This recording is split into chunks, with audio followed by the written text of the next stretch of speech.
Welcome to வரண்டா race YouTube channel. இன்றைக்கி நம்ம என்ன டாபிக் பார்க்க போகிறோம்னா, ஒரு பேங்க் என்ன ஹெல்த்தியாக இருக்கா இல்லை அன்ஹெல்த்தியாக இருக்கா அதை பற்றின ஒரு நாலேஜ், ஒரு கான்செப்டாக பார்க்க போகிறோம். ஓகேங்களா?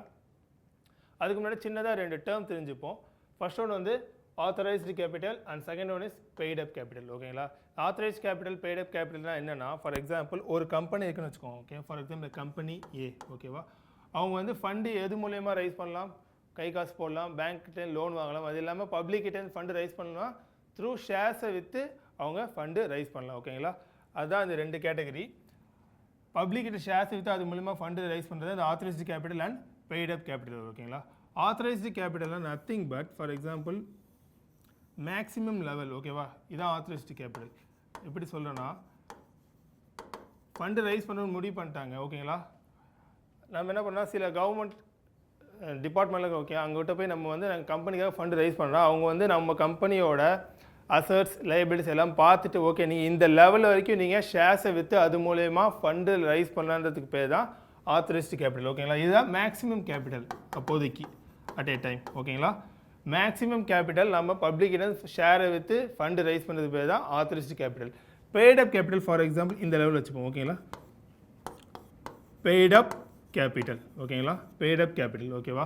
இப்போ nothing but authorised capital maximum capital. Paid up கேபிட்டல்னால் இது டைமுக்கு டைம் வரும். ஃபார் எக்ஸாம்பிள் இந்த மந்த் வந்து என்ன பண்ணாங்கன்னா, போர்ட் ஆஃப் மெம்பர்ஸ்லாம் மீட் பண்ணி நம்ம அடுத்த 3 மந்த்ஸ்க்கு வந்து இந்த பெய்ட் அப் கேபிட்டல் இந்த ரேஞ்சுக்கு வரைக்கும் ஃபண்டு ரைஸ் பண்ணலாம்னு சொல்லி முடிவு பண்ணுவாங்க. ஓகேங்களா? அதுவே கொஞ்ச நாள் கழிச்சு ஓகே இது வரைக்கும் நம்ம ஃபண்டு ரைஸ் பண்ணலாம். ஓகேங்களா? ஸோ இது வரைக்கும் நம்ம paid up capital fund rice பண்ணலாம். இதில் யார் முடிவு பண்ணாங்க? ஷேர் ஹோல்டர்ஸ் கிட்ட கேட்கணும், போர்ட் ஆஃப் டைரக்டர்ஸ் முடிவு பண்ணணும். ஓகேங்களா? இவங்களாம் சேர்ந்து முடிவு பண்ணி ஒரு தீர்மானமாக கொண்டு வந்து ஓகே இது வரைக்கும் ஃபண்டு ரைஸ் பண்ணலாம் பப்ளிக் கிட்ட ஷேரை விற்று. ஓகேங்களா? அதான் பெய்ட் அப் கேபிட்டல். ஓகேங்களா? Authorised capital nothing but maximum capital up to which fund can be raised through selling shares. ஓகேங்களா? பெய்ட் அப் கேபிட்டல்ன்றது அந்த ஆத்தரைஸ்ட் கேபிட்டல் தாண்டி எப்போதுமே போகவே போகாது. பெய்ட் அப் கேபிட்டல் எப்போதுமே ஆத்தரைஸ்ட் கேபிட்டல் தாண்டி போகாது. பெய்ட் அப் கேபிட்டல் எந்த லிமிட்டில் வேணால் இருக்கலாம், அது டைமுக்கு டைம் மாறும். ஓகேங்களா? அது மாத்திர பவர் யார்ட்டுங்கன்னா ஷேர் ஹோல்டர்ஸ் கிட்ட ஓட்டிங் எடுத்துகிட்டு அதுமாதிரி போர்ட் ஆஃப் டைரக்டர்ஸ் முடிவு பண்ணி இவங்களாம் சேர்ந்து மாத்திர தான் paid up capital, authorised capital. ஓகேங்களா? ஸோ ஓகே, நான் ஃபஸ்ட்டே சொன்ன மாதிரி தான் இந்த பேங்க் ஹெல்த்தியாக இருக்கா இல்லை வீக்காக இருக்கா, சீக்கிரமாக டிஃபால்ட் ஆகுமா இல்லை கொஞ்ச நாள் கழிச்சு டிஃபால்ட் ஆகுமா? ஓகேங்களா? இதெல்லாம் தெரிஞ்சுக்கணும். ஜென்ரலாக ஒரு மிஸ்கன்செப்ஷன் இருக்குது பேங்க்கு இட் கம் டு பேங்க். ஓகேவா? நாமளாக ஒரு கம்பெனி எடுத்துக்கிட்டிங்கன்னா அந்த கம்பெனியோட ஷேர்ஸ் வந்து ஷேர் மார்க்கெட்டில் டவுனாக போச்சுன்னா அந்த கம்பெனி சரியாக பர்ஃபார்ம் பண்ணலை அப்படின்னு ஒரு ஐடியா. அதுதான் ஜென்ரல் ஐடியா. ஓகேங்களா? பட் ஆனால் அதே பேங்க்குக்கு அப்ளை பண்ண முடியாது. ஓகேங்களா? ஜெனரலாக இப்போ ஒரு மிஸ்கன்செப்ஷன் ஆகுனா, ஃபார் எக்ஸாம்பிள் ஒரு பேங்க்கோட ஷேர்ஸ் வந்து ஷேர் மார்க்கெட்டில் கம்மியான விலைக்கு போகுதுன்னா ஓகே இந்த பேங்க் அப்போ வந்து சரியாக பர்ஃபார்ம் பண்ணல, இந்த பேங்க்கிட்ட போதுமான கேபிட்டல் இல்லை, ஸோ இது வந்து ஷார்ட் டேர்ம்லேயோ லாங் டேர்ம்லேயோ வந்து கண்டிப்பாக டிஃபால்ட் ஆகிடும் அப்படின்னு ஒரு மிஸ்கன்செப்ஷன் இருக்குது. அது தப்பு. ஓகேங்களா? இந்த மிஸ்கன்செப்ஷன் காரணம் என்னென்னா deposit to market capitalisation ratio. ஓகேங்களா? இதை நிறைய பேர் என்ன பண்ணுவோம், இது ஒரு மெட்ரிக்காக எடுத்துகிட்டு ஓகே பேங்க் வந்து ஹெல்த்தியாக இருக்குது இல்லை அன்ஹெல்த்தியாக இருக்குன்னு சொல்லி ஒரு கன்க்ளூஷனுக்கு வந்துடுவாங்க. ஓகேவா? அது தப்பு. ஓகேவா? அது ஏன் தப்புன்னு நான் பின்னாடி சொல்கிறேன். ஃபஸ்ட்டு மார்க்கெட் கேபிட்டலைசேஷன் என்னென்னு பார்த்துருவோம். ஓகேவா? Market capitalisation nothing but refers to value of shares available for buying and selling on stock exchange. ஓகேவா?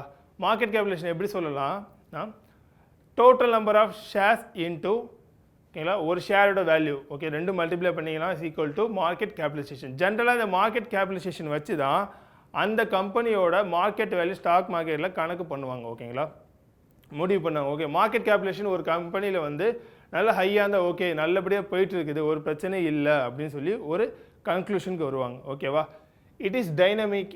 ஏன் இது டைனமிக்னா, இது நான் சொன்னல மார்க்கெட் கேபிட்டலைசேஷன் அதிகமாக இருந்துச்சுன்னா ஹெல்த்தியாக இருக்குன்னு சொல்லி ஒரு கன்க்ளூஷன் வருவாங்க சொன்னால். ஓகேவா?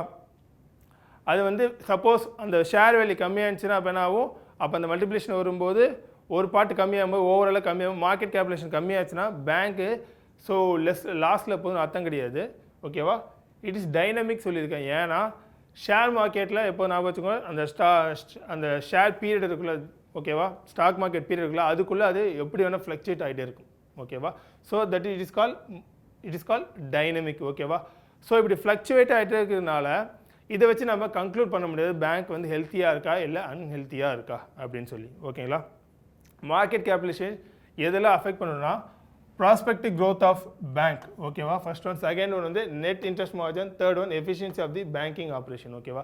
முன்னாடியே சொன்ன மாதிரி தான். ஃபார் எக்ஸாம்பிள் ஒரு ஸ்டாக் மார்க்கெட்டில் ஒரு பேங்க்கை பற்றி ஒரு தப்பான இன்ஃபர்மேஷன் போனால் கூட மார்க்கெட் கேபிடலைசேஷனை அது பாதிக்கும். ஓகேங்களா? எப்படி பாதிக்கும்னா ஆட்டோமேட்டிக்காக அந்த தப்பான இன்ஃபர்மேஷன் எல்லாத்தையும் போயிடுச்சுன்னா என்ன ஆகும்னா அந்த ஷேர் வேல்யூ கம்மியாகும். ஷேர் வேல்யூ கம்மியாச்சுன்னா மார்க்கெட் கேபிடலைசேஷன் கம்மியாகும்.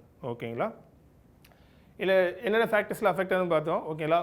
Prospective growth of a bank. ஓகேவா? அதாவது ஃபியூச்சர் மிஷன் இதெல்லாம் வச்சு அந்த ஷேரை வச்சு மூவ் பண்ணுவாங்க. ஓகேவா? சப்போஸ் இப்போ வந்து ஒரு கம்பெனி வந்து ஒரு பேங்க் வந்து அடுத்த 2 to 3 இயர்ஸ் இதான் எங்களோட ஸ்டெப்புன்னு சொல்லி அவங்க கான்ஃபிடென்ட்டாக இருந்தாங்க. அதுக்கான சின்ன சின்ன ஸ்டெப் இப்போ எடுத்தாங்கன்னா நாம் என்ன நடக்கும்னா அந்த கம்பெனியோட ஷேர்ஸ் ஒரு நல்ல க்ரோத் போயிட்டே இருக்கும். ஓகேங்களா? இதுதான் prospective growth of a bank.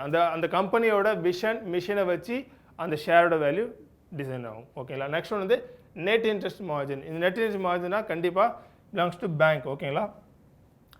Net interest மார்ஜின்னா பேங்க்கில் என்ன லோன் கொடுப்பாங்க, டெபாசிட் வாங்குவாங்க. ஓகேவா? இது ரெண்டுத்துக்குமான இன்ட்ரெஸ்ட் டிஃப்ரென்ஸ் தான் நெட் இன்ட்ரெஸ்ட் மார்ஜின். ஓகேவா? லோன் கொடுக்கும்போது நம்மளுக்கு லோன் கொடுத்தாங்கன்னா நாம் என்ன பண்ணுறோம், அவங்களுக்கு இன்ட்ரெஸ்ட் கொடுப்போமா?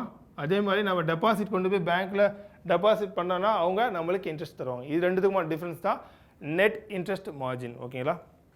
when it comes to considering healthiness of the bank இதையும் பார்ப்பாங்க அவங்க. நெட் இன்ட்ரெஸ்ட் மார்ஜின் பார்ப்பாங்க. At the same time prospective growth of a bank அதையும் பார்ப்பாங்க. ஓகேவா? பேங்க் என்னென்ன மிஷின் வச்சிருக்கு, அவங்க என்னென்ன ஸ்டெப் எடுத்து, ஃபார் எக்ஸாம்பிள் அவங்க ஆப்பில் என்ன புதுசாக கொண்டு வந்தாங்க, ஃபியூச்சர் எப்படிலாம் அவங்க ப்ராஜெக்ட் போகும். ஓகே, அதெல்லாம் பற்றி. நெக்ஸ்ட் வந்து efficiency of the banking operation. கண்டிப்பாக இதுதான் மேஜர் பிளே. இதை வச்சு அந்த பேங்க்கோட எஃபிஷியன்சி வச்சு அந்த பேங்க்கோட ஷேர்ஸ் வந்து டிட்டர்மின் ஆகும். ஓகேங்களா? ஸோ இப்போ அதோட எஃபிஷியன்சி கம்மியாச்சுன்னா வேல்யூ கம்மியாகும், மார்க்கெட் கேபிடேஷன் கம்மியாகும், உடனே அந்த பேங்க் வந்து டிஃபால்ட் ஆகுமா அப்படின்னு நம்ம வந்து மிஸ்கன்செப்டுக்குள்ளே போகக்கூடாது. ஓகேவா?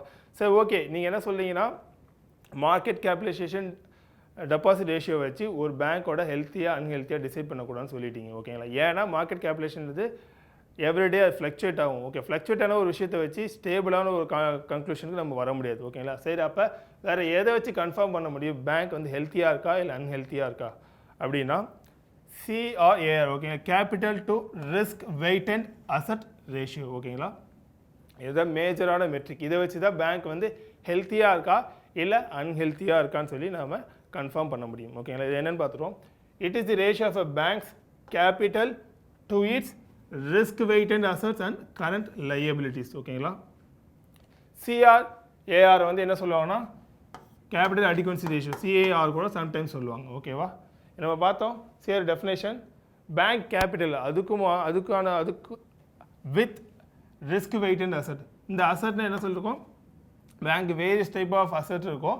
அந்த எல்லா அசட்டுக்கும் ஒரே கைண்ட் ஆஃப் ரிஸ்க் இருக்குமானா கிடையாது. ஓகேங்களா? ஒவ்வொரு அசட்டுக்கும் ஒவ்வொரு ரிஸ்க் இருக்கும். ஓகேவா? அப்படி total risk to bank capital இது ரெண்டுத்துக்குமான ரேஷியோ வச்சு தான் அந்த பேங்க் வந்து ஹெல்த்தியாக இருக்கா இல்லை அன்ஹெல்த்தியாக இருக்கா, ஓகே, டிஃபால்ட் ஆகுமா இல்லை சக்ஸஸ்ஃபுல்லாக ரன் ஆகுமா, ஓகேவா, அப்படின்னு சொல்லி முடிவு பண்ண முடியும். ஓகேவா? இப்போ புரியுதா?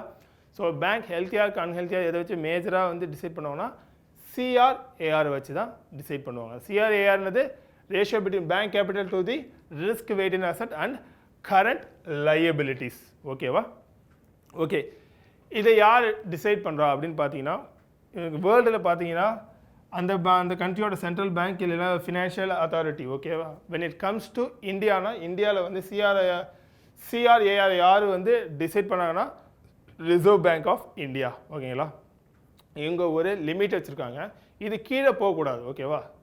அது லிமிட், அதுக்கு மேலே தான் நீங்கள் எப்போதுமே மெயின்டைன் பண்ணணும் CRAR. ஓகேங்களா? அப்படி என்ன லிமிட் பார்த்தீங்கன்னா ஃபார் எக்ஸாம்பிள் இந்த பேசல் 3 தெரியுமா, பேசல் 3 அவங்க பேசல் 3 நாம்ஸ் படி CRAR வந்து வேர்ல்டு ஃபுல்லாக எவ்வளோனா 8% அதில் மெயின்டைன் ஆகிட்டு இருக்குன்னு சொல்லுவாங்க. ஓகேங்களா?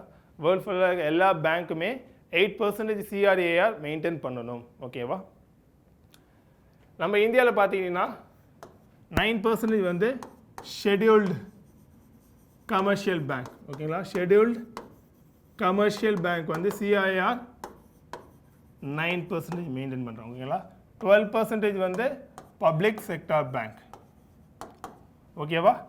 12% வந்து பப்ளிக் செக்டார் பேங்க் அவங்க மெயின்டைன் பண்ணுறாங்க. ஓகேங்களா? இந்தியாவில் வந்து ஆல்மோஸ்ட் நம்ம வந்து சேஃபான இடத்துல, ஏன்னா இப்போ 12% சில பேங்க்ஸ்லாம் வந்து 13, 14, 15 வரைக்கும்லாம் வச்சுருக்காங்க. ஓகேங்களா? ஸோ பிரச்சனையே கிடையாது. ஓகேவா? இதுதான் சிஆர்ஏஆர் ஓகேங்களா. ஸோ இப்போ நம்ம இது வரைக்கும் நம்ம பார்த்த வீடியோவில் நம்ம என்ன கன்க்ளூட் பண்ணலான்னா ஃபர்ஸ்ட் நீங்கள் ஜென்ரலாக மார்க்கெட்டில் வந்து ஒரு கம்பெனியோட ஷேர் கம்மியாகிடுச்சுன்னா அந்த கம்பெனி நல்லா சக்ஸஸ்ஃபுல்லாக ரன் ஆகலன்னு சொல்லி ஒரு கன்க்ளூஷன் வரும் ஓகே. அதையே நம்ம கொண்டு போய் பேங்க்கில் இம்ப்ளிமெண்ட் பண்ண முடியாது ஓகேங்களா. ஏன்னா அங்கே என்ன ஒரு கான்செப்ட் வரும், market capitalisation nothing but share into the number of outstanding share into value of one share okay. அந்த வேல்யூ ஆஃப் ஒன் ஷேர்ன்றது கம்மியாகும் போது ஓவரால் மார்க்கெட் கேபிடலேஷன் கம்மியாகும். இது கம்பெனிக்கு வேணால் ஓரளவுக்கு பொருந்தும், பேங்க்குக்கு வரும்போது அது வந்து பொருந்தாது. இது ஒரு நார்மலான ஒரு மிஸ்கன்செப்ஷன். ஃபார் எக்ஸாம்பிள் ஒரு பேங்க்கோட ஷேர் வேல்யூ கம்மியாச்சுன்னா உடனே எல்லோரும் கன்க்ளூட் பண்ணிடக்கூடாது இது வந்து டிஃபால்ட் ஆக போகுது இல்லை திவால் ஆக போகுது அது மாதிரி சொல்லி ஓகேங்களா. ஓகே, வேறு எது நம்ம பார்க்கலாம், நான் இன்வெஸ்ட் பண்ணியிருக்கேன் ஓகே, அந்த பேங்க்கோட ஷேரில் நான் இன்வெஸ்ட் பண்ணியிருக்கேன் ஓகேங்களா. அப்படின்னா நான் வேறு எதை பார்க்கலான்னா நீங்கள் வந்து சிஆர்ஏஆர் பார்க்கலாம் ஓகேங்களா. CRAR nothing but ratio between bank capital and risk waiting asset and current liabilities ஓகேங்களா. இதை யார் வந்து இந்தியாவில் வந்து கன்க்ளூட் பண்ணுவா, ஃபிக்ஸ் பண்ணுவா, ரிசர்வ் பேங்க் ஆஃப் இந்தியா ஓகேங்களா. பேசல் 3 நார்ம்ஸ் படி வேர்ல்டு ஃபுல்லாக 8% இருக்கணும், இந்தியாவில் வந்து 9 and 12% மெயின்டைன் பண்ணிக்கிட்டு இருக்காங்க ஓகேங்களா. இதெல்லாம் தான் CRAR and metrics to measure the healthiness of the bank ஓகேங்களா. தேங்க்யூ. ஃபாரின்ல படிச்சாதான் பெரிய ஆளாக முடியும்னு இல்லை, நம்ம ஒரு வெராண்டால படிச்சாலே போதும். வெராண்டா ரேஸ் வங்கி மற்றும் அரசு தேர்வுகளுக்கான ஆன்லைன் பயிற்சி.